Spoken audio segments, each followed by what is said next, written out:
ఏ వెంకటి తొందరగా స్టార్ట్ చేయాలి, తొందరగా స్టార్ట్ చేయనా? జై తెలంగాణ, జై తెలంగాణ. రాజ్ కుమార్ వెనుకోళ్ళ కనబడతలేదట, ఒక్కసారి కింద కూర్చో, కింద చైర్ తీసే ప్లీజ్, ఏమనుకో. ఓకేనా? ఓకేనా?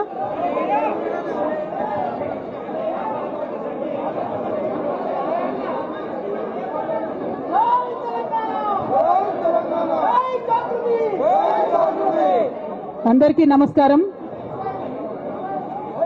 ప్రెస్ మిత్రులకు ప్రత్యేక నమస్కారాలు.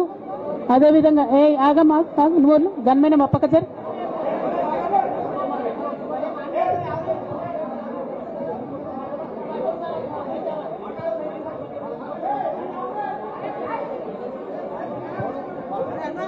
ఓకేనా? మాట్లాడనా? ప్రెస్ మిత్రులకు జరుగుతున్నటువంటి ఇన్కన్వీనియన్స్ కి క్షమించమని కోరుతా ఉన్నాను. అట్లానే ఇక్కడ ఇవాళ ఇంత పెద్ద ఎత్తున హాజరైనటువంటి జాగృతి కార్యకర్తలకు, నాయకులకు అందరికి కూడా హృదయపూర్వకంగా నా నమస్కారాలు తెలియజేస్తా ఉన్నాను. కానీ జాగృతి కార్యకర్తలు దయచేసి సాయి నువ్వు వెనక్కి సార్ కూర్చోబెట్టు, ప్రెస్ వాళ్ళని ఫ్రీగా కూర్చొని వెనక్కి సార్. బిడ్డ అజయ్ సీనా ఒక్క అడుగు వెనక్కేనా ప్లీజ్, కొద్దిగా వాళ్ళు ఫ్రీగా నిలబడండి. ప్రెస్ మిత్రులందరికీ కూడా ధన్యవాదాలు తెలియజేస్తా ఉన్నాను సమయం తీసుకొని ఈ పత్రికా సమావేశానికి వచ్చినందుకు. నిన్న మధ్యాహ్నం తర్వాత భారత రాష్ట్ర సమితి నుంచి ఒక ప్రకటన మీ అందరి ద్వారా నేను మీడియాలో చూడడం జరిగింది. మరి బీఆర్ఎస్ నుండి వచ్చినటువంటి ఈ ప్రకటనలో పార్టీ ఎమ్మెల్సీ శ్రీమతి కె కవిత ఇటీవలి కాలంలో ప్రవర్తిస్తున్న తీరుతెన్నులు, కొనసాగిస్తున్న పార్టీ వ్యతిరేక కార్యకలాపాలు బీఆర్ఎస్ పార్టీకి నష్టం కలిగించే రీతిలో ఉన్నందున పార్టీ అధిష్టానం ఈ విషయాన్ని తీవ్రంగా పరిగణిస్తున్నది. పార్టీ అధ్యక్షులు శ్రీ కె చంద్రశేఖరరావు గారు శ్రీమతి కె కవితను తక్షణం పార్టీ నుండి సస్పెండ్ చేస్తూ నిర్ణయం తీసుకున్నారని చెప్పి మరి నాకు ఒక ప్రకటన నిన్న టీవీల ద్వారా అందుకోవడం జరిగింది. మరి నేను పార్టీ నుండి వచ్చినటువంటి ఈ లేఖలో ప్రత్యేకంగా 2 అంశాల మీద మాట్లాడదలుచుకున్నాను. నేను అక్రమ కేసులు పెట్టి నా మీద తిహార్ జైల్లో 5.5 నెలల పాటు ఉండి బయటికి వచ్చిన తర్వాత నవంబర్ 23వ తారీఖు 2024 నుండి నేను ప్రజాక్షేత్రంలోకి వచ్చి అనేక కార్యక్రమాలు చేయడం జరిగింది. మరి నేను చేసినటువంటి పనులలో మొట్టమొదటిది, ఒక బిడ్డ హాస్టల్లో చనిపోతే ఆమెను విజిట్ చేసి, అట్లానే గురుకులాల్లో జరుగుతున్నటువంటి అన్యాయాల మీద మొట్టమొదటి కార్యక్రమం తీసుకొని నేను మాట్లాడినా. ఆ తర్వాత బీసీలకు జరుగుతున్నటువంటి అన్యాయం, కాంగ్రెస్ పార్టీ మేనిఫెస్టోలో ఇచ్చినటువంటి 42% హామీ కోసము పెద్ద ఎత్తున నేను పనిచేయడం జరిగింది. అట్లానే మహిళలకు 2500 ఇవ్వాలని చెప్పి పోస్ట్ కార్డు ఉద్యమాన్ని నేను చేపట్టడం జరిగింది. పెద్దవాళ్లకు పెన్షన్లు పెంచాలని నేను ఉద్యమాలు చేయడం జరిగింది. తెలంగాణ తల్లి స్వరూపాన్ని మారిస్తే అట్లెట్లా మారుస్తారని రౌండ్ టేబుల్ సమావేశం పెట్టినాం. బనకచర్లు అక్కడ కడుతున్నారంటే దాని మీద రౌండ్ టేబుల్ సమావేశం పెట్టినాం. ఓవరాల్గా తెలంగాణ ప్రాజెక్టులు, అందుబాటులో ఉన్నటువంటి నీళ్లు, వీటన్నిటి మీద కూడా రౌండ్ టేబుల్ పెట్టినాం. భద్రాచలం దగ్గర 5 గ్రామాలు ముంపు సమస్య ఉంది, ఎవరు పట్టించుకుంటలేరంటే వాళ్ళని పిలిపించుకొని రౌండ్ టేబుల్ సమావేశం పెట్టి ప్రభుత్వం మీద ఒత్తిడి తీసుకొచ్చే కార్యక్రమం చేసినాం. ముఖ్యమంత్రి గారి సొంత జిల్లా మహబూబ్ నగర్లో భూ నిర్వాసితులకు అన్యాయం జరుగుతుందంటే నారాయణపేట నియోజకవర్గం వెళ్ళి వాళ్లకు మద్దతుగా మేము నిలబడి రావడం జరిగింది. అట్లానే 47 నియోజకవర్గాలలో బీఆర్ఎస్ కండువా బాజాప్తా కప్పుకొని, గులాబీ కండువా బాజాప్తా కప్పుకొని ఎక్కడికి పోతే అక్కడ రావుల చంద్రశేఖర్ రెడ్డి గారిని రిక్వెస్ట్ చేసి భవన్ నుంచి అక్కడ ఉండేటటువంటి బీఆర్ఎస్ నాయకులకు అఫీషియల్ కమ్యూనికేషన్ చేపించి ప్రతి ఒక్క బీఆర్ఎస్ నాయకుల కార్యకర్తలకు మాట్లాడి ఆయా పర్యటనలకు వెళ్ళినప్పుడు అందరినీ కలుపుకొని బాజాప్తా గులాబీ కండువా వేసుకొని 47 నియోజకవర్గాలు నవంబర్ 23, 2024 నుండి ఈ రోజు వరకు నేను పర్యటన చేసి అనేక ప్రజా సమస్యల మీద మాట్లాడడం జరిగింది.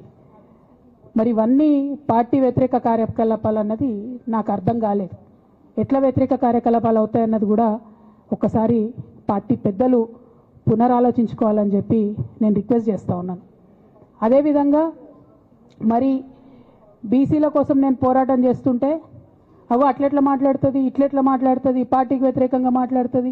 అరే నేను కాంగ్రెస్ పెద్దల మీద ఒత్తిడి తీసుకొస్తుంటే బీసీలకు 42% అమలు చేయాలంటే ఏది పడితే అది చిల్వల్ పల్వల్గా నా మీద రాపించడం, ప్రచారం చేయడం, చాలా దారుణమైనటువంటి పనులు పార్టీలో ఉన్నటువంటి కొందరు పని కట్టుకొని కత్తి కట్టుకొని నా మీద చేయడం జరిగింది.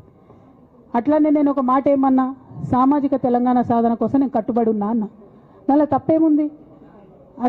అసలు నాకు జన్మనిచ్చినటువంటి నా తండ్రి, ఈ ప్రాణాన్ని భిక్షగా ఇచ్చినటువంటి నా తండ్రి, ఆయన చిటికెన వేలు పట్టుకొని నేను ఓనమాలు నేర్చుకున్న ఉద్యమాలు ఎట్లా చేయాలని, ఆయన చిటికెల వేలు పట్టుకొని ప్రజలంటే ఏంది, ప్రజా సమస్యలు అంటే ఏంది, ఎందుకోసం దాని మీద గలమెత్తాలని చెప్పి నేను నేర్చుకున్నా. ఆ నాయకుడి స్ఫూర్తిగానే నేను సామాజిక తెలంగాణ మాట్లాడినా. భారతదేశం మొత్తంలో ఇన్ని రాష్ట్రాల్లో ముఖ్యమంత్రులు అయితే 75 ఏళ్ళ స్వతంత్ర భారతదేశం, 79 ఏళ్ళు స్వతంత్ర భారతదేశంలో దళితులకి 3 ఎకరాల భూమి ఇస్తా అని చెప్పినటువంటి ఏకైక గొప్ప నాయకుడు కేసీఆర్ గారు. ఆయన దగ్గర నుంచే కదా నేను సామాజిక తెలంగాణ ఎజెండా నేర్చుకున్నది. బీసీలకు ఎవరు వృత్తి పనిదారులు ఉంటే వాళ్ళకి చేయూతనిస్తా అని చెప్పినటువంటి ఏకైక ముఖ్యమంత్రి కేసీఆర్ గారు. చెప్పినట్టుగా డబ్బులు ఇచ్చిండు కూడా, ప్రతి కులాన్ని కాపాడుకునే ప్రయత్నం చేసిండు. అది కాదా సామాజిక తెలంగాణ?